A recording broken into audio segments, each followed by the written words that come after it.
Meow! Huples cat and my terriers. Just going to show you some stuff I purchased on my last run to a grocery store and also to the drugstore, chemist if you're in England, because I went in when it was very quiet and I decided to get some stuff, and I'll show you what I got and I'll tell you why I got it. You might find this helpful, you might not. This is not from dollar store, it's from local stores, regular stores, not discounters. Very worried about people buying a lot of medications from dollar store and Dollar Tree and things like that. A lot of it is not actually guaranteed to be that pure. So I got 5 boxes of these. I don't generally use these, but I've been feeling so bad, and so's Kitty. We've been using cold care medications. Like I say, we've got 5 boxes of them and we have 3 boxes left. So this sort of thing is going to go real fast and you're going to regret it when it's not there. Symptom relief isn't going to help you get over any virus, but what it will do is it might make you feel a little bit more functional whilst you're going through it. Kitty's a huge proponent of oregano oil, and I take it because she gives it to me. She seems to think it might help her. I don't know if it'll do anything to help you, but why not? So I got this as well. This is actually just magnesium, and the reason I got magnesium was because electrolytes are important, and a little bit of extra magnesium is actually going to help you out. I got some Buckley's lozenges, some Ricola, a couple of flavours of them. Not a lot, just a little. It's to try and help anybody who's really sick, trying to get their saliva going so they don't get mouth sores and they can swallow water. That's what I'm using these. Cold and flu syrups for coughs, discount versions. As you can see, I bought kind of a variety of stuff. Mostly I was going by price as well as availability. Again, none of this stuff is going to protect you or get you over any virus quicker. The only point of this is to try to reduce coughing for part of the day so the victim can actually then swallow adequate amounts of water, salts and sugars to keep hydrated. Because in the home, without IV, without advanced hospital care, hydration will kill people, and that's why I got a 4th one. So I don't know about you, but the news that India's not exporting any medications kind of frightened me. There's a lot of medications in China and there's a lot of medications in India because we've outsourced our healthcare to cheap slave labour effectively around the world, so the corporations who control the patents and control the means of production can get increasingly rich, whilst the rest of us stagnate, and a lot of us around the world are working in horrific conditions. Anyway, hopefully with solidarity, as the WHO guy says, we can actually start to redistribute wealth within countries and without countries. I don't know if we will. We really should as a species. It would actually be very protective for survival, but we don't. So I got some Tylenol and extra strength. That should be enough for me. Kitty's mom takes a lot of Tylenol, and so does her dad, for rheumatoid arthritis. They're both in their mid-80s. So I actually told her, how much Tylenol do you have? And she said, well, not much, right? But they take it a lot. So I told her to go and get it. She goes, well, no, I'm going to go on Thursday and get my Shoppers discount, my Shoppers Drug Mart pharmacist discount for being old. And I said, no, go on Tuesday, get 200, and then on Thursday go and get 600. So that's what she's done. We don't currently have any of this stuff running out in the stores in Toronto. I suspect it won't be much longer we will. Now, you can't take Tylenol if you've got any sort of liver problems or alcoholism. It's very dangerous to the liver, and really don't exceed the dosage and try and keep it down. But I also got aspirin. Now, aspirin's also not a great product if you have kidney failure or blood disorders and stuff like that. However, if you don't, and most people don't, taking 1 or 2 of these every 4 hours, you're awake, and then 2 hours later taking 1 or 2 of these will help drive down your temperature. I also got a second electronic thermometer. I kind of like this one, it's cute, because I realised that having 1 thermometer might not be the smartest move. 1 is none and 2 is 1, and I'd really like to keep an eye on the temperature because it's going to be how aggressively I'm going to rehydrate the victim. And the victim, of course, could be me. The other thing with the temperature is there's a lot of stuff online saying, no, fever's good, don't drive down the temperature, cytokinin storm, etc, etc. I doubt any of the people saying any of that advice have ever worked in the ICU and looked after somebody in a cytokinin storm. If you're actually in a cytokinin storm, you're probably going to die. If you have a fever that's higher than 38 centigrade or whatever that is in American, you are going to get dehydrated without intravenous infusions. And intravenous infusions need blood monitoring so you don't run out of electrolytes like magnesium.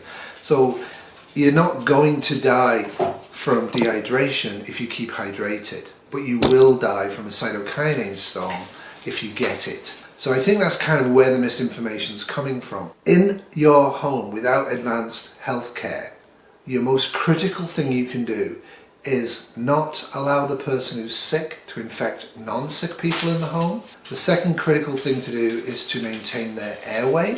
That means positioning, and I will do videos on this later on this week about positioning. Encourage them to cough up any phlegm they might have. If they have a bacterial pneumonia developing, if they have the bacterial pneumonia developing, you want to prescribe them via the doctor effective antibiotics for bacterial pneumonias. And if you don't have a doctor and you don't have a prescription, you're out of luck.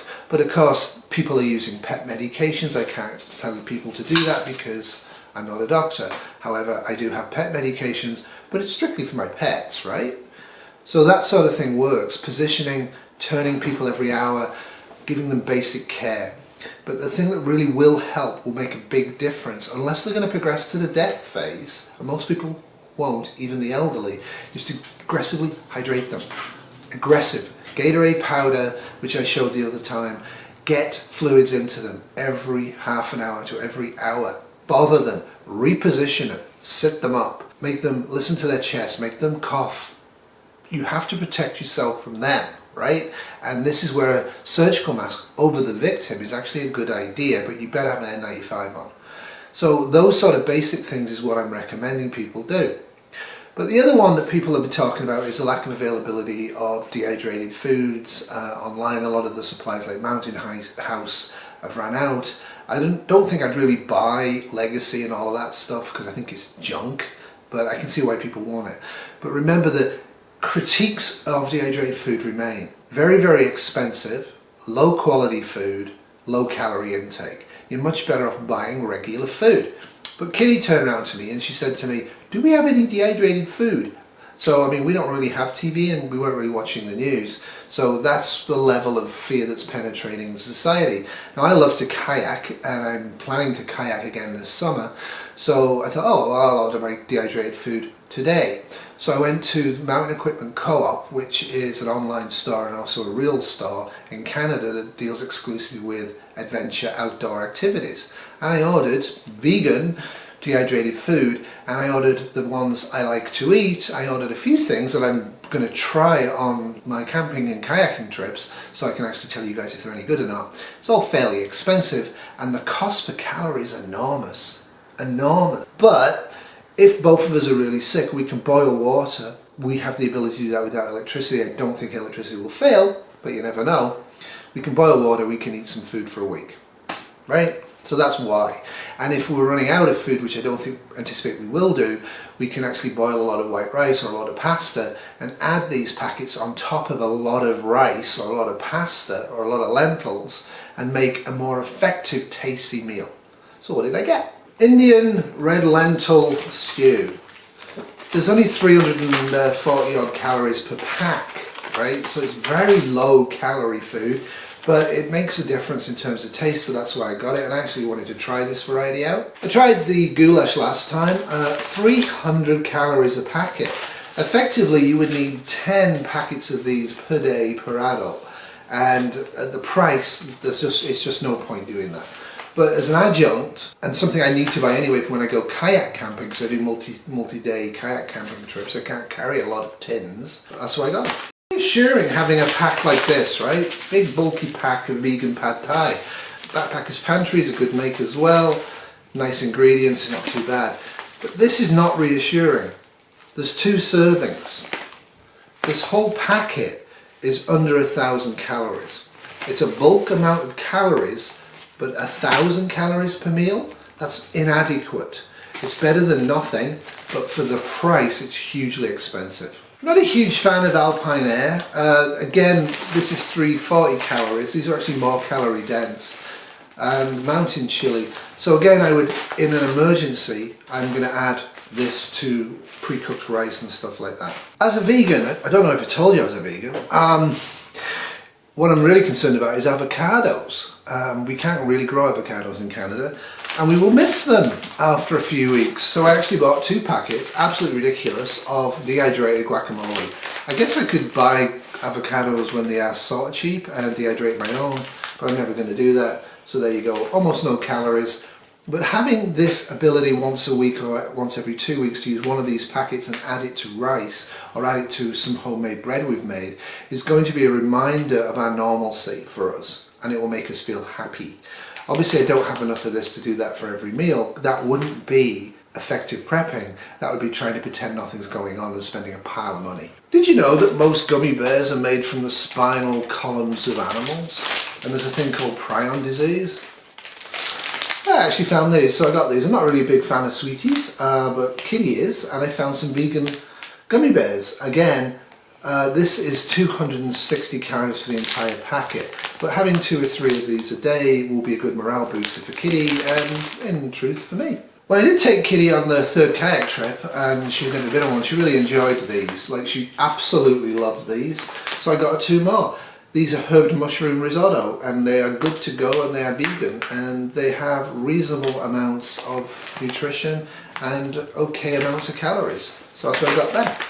I also got 2 of the same make, but the chili ones. Of course, there's no dehydrated milk powder or butter or cheese in any of these. These are all vegan. I'm vegan, so that's what I'm looking for. I'm looking for what I like to eat. And yeah, these are pretty good, quite substantial.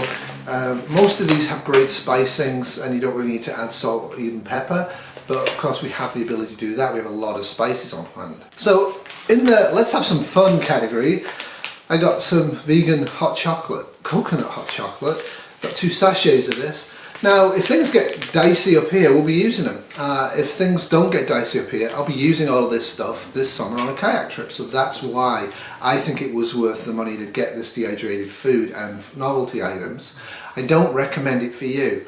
What I recommend for you is to buy tins of baked beans, right?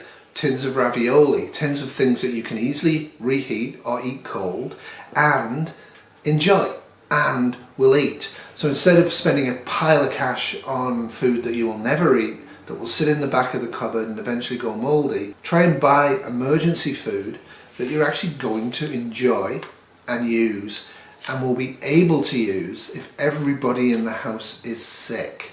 That's a critical thing. A lot of preppers, a lot of people think they're personally immortal. You're not.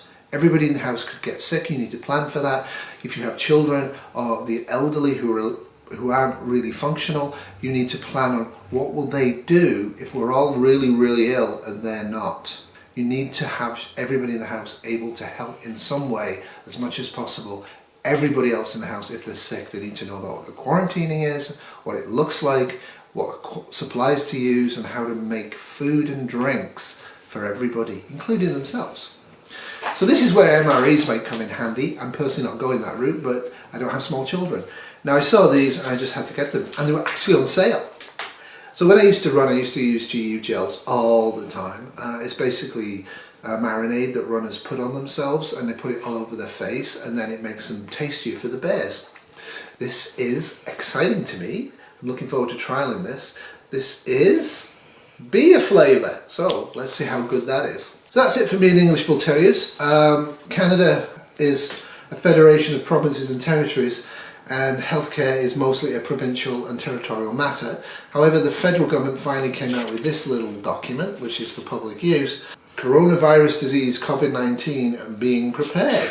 And it's actually kind of a fun document, and I'm going to go through it. Some parts of this should make you go, this might be more serious than I personally have been led to believe to this point. And other parts of this are actually a really good idea for general prepping, and other parts of this are really a good idea for specific prepping.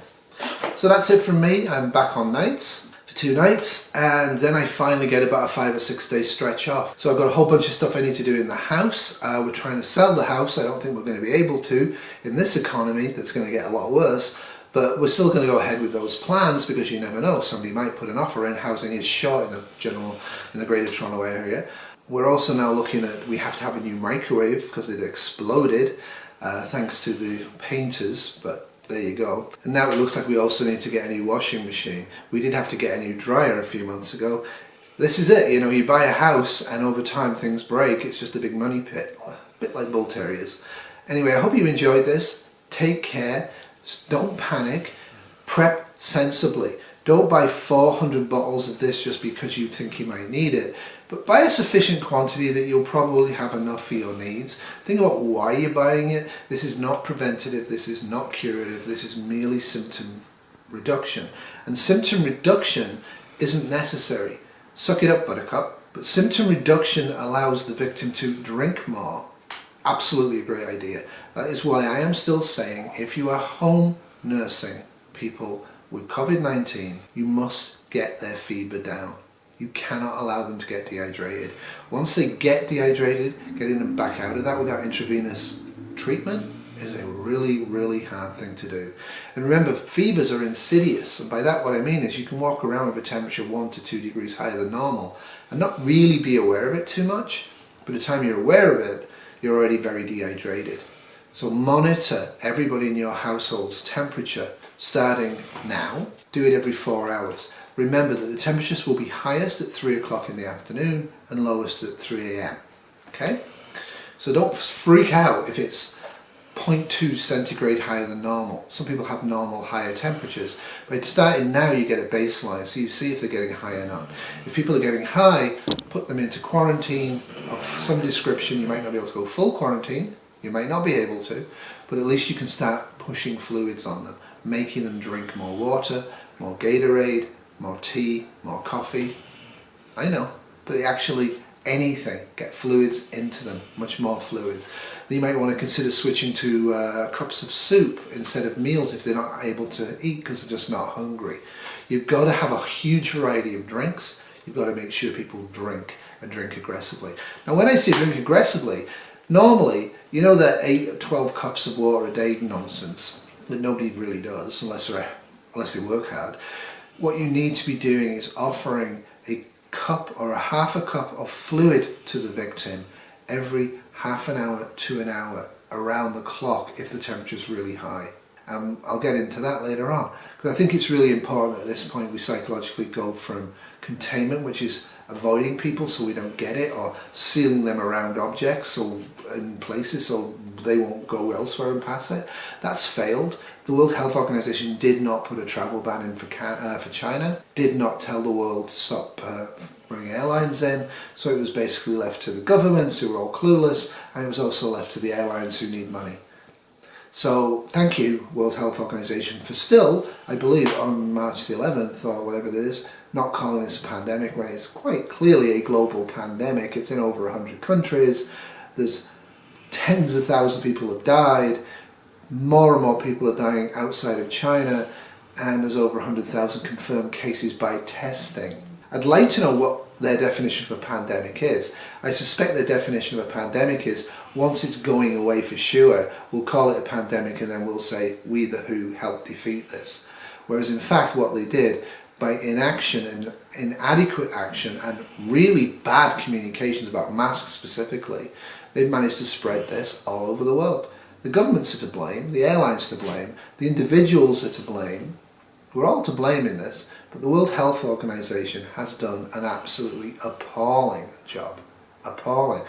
When I compare this to swine flu, when I compare this to SARS, they have done a dreadful job.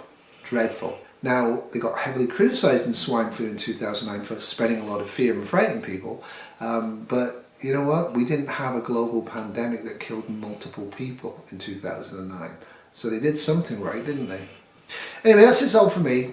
Doodles. This has been a 2020 Bad Bull Terrier production.